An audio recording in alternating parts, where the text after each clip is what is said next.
എത്ര സ്നേഹത്തോടെ ചോദിക്കുന്നത്. നമ്മളെ വിഷമിപ്പിക്കാൻ വേണ്ടി മനഃപൂർവ്വം ഉണ്ടായിരിക്കാം.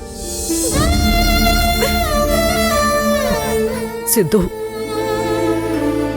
നമുക്ക് നന്ദനെ ഒരു ഡോക്ടറെ ഉടനെ തന്നെ കാണിച്ചാലോ?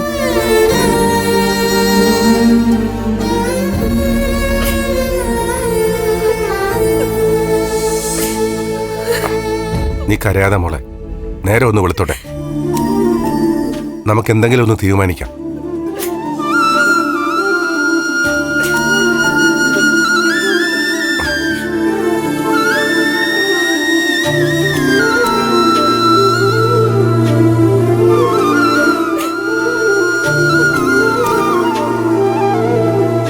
മോനെ,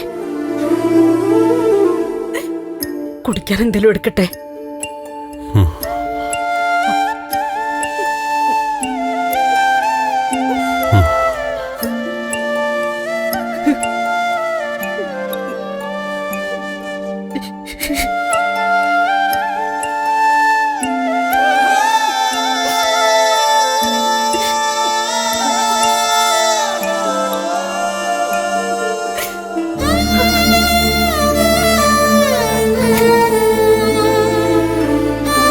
നന്ദു,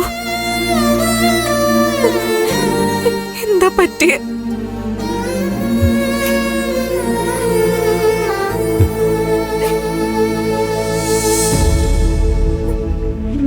നന്ദു, എന്താന്ന് എന്നോട് പറ നന്ദു.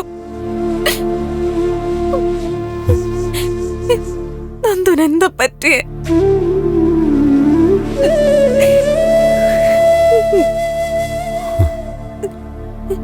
എന്താ നന്ദു?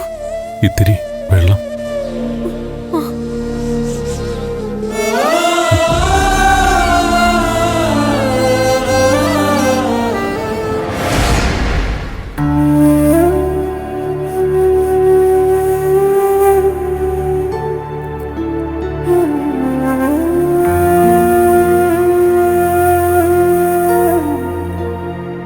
എന്താ മുരളേട്ടാ ഇങ്ങനെ ആലോചിക്കുന്ന?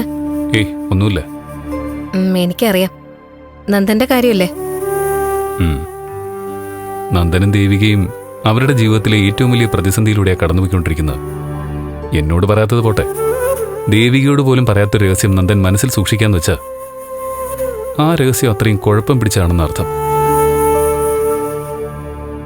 എന്തൊക്കെയാണെങ്കിലും ശരി, അവൻ കാണിക്കുന്നത് മര്യാദകേടാ.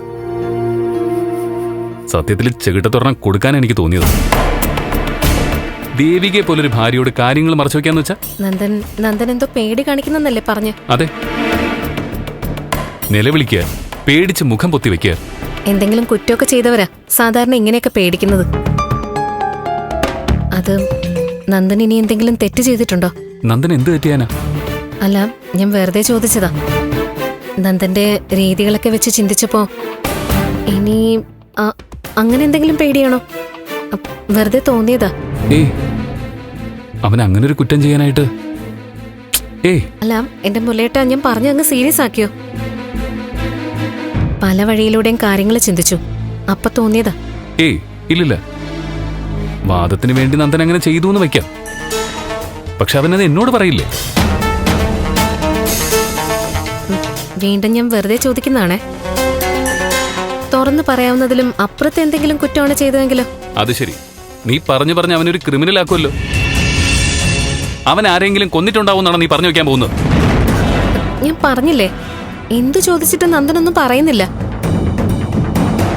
ഇനിയിപ്പോ ഇതും കൂടിയേ ഉള്ളൂ. ഞാൻ ചുമ്മാ പറഞ്ഞതാ. ഒരു ഉറുമ്പിനെ കൊന്നാൽ കൂടി പിന്നെ ആ വിഷമത്തിൽ നടക്കുന്നവനവൻ. പിന്നെ ഇതെന്താ പ്രശ്നം? അത് പുറത്തു വരാൻ അവൻ തന്നെ വിചാരിക്കണം.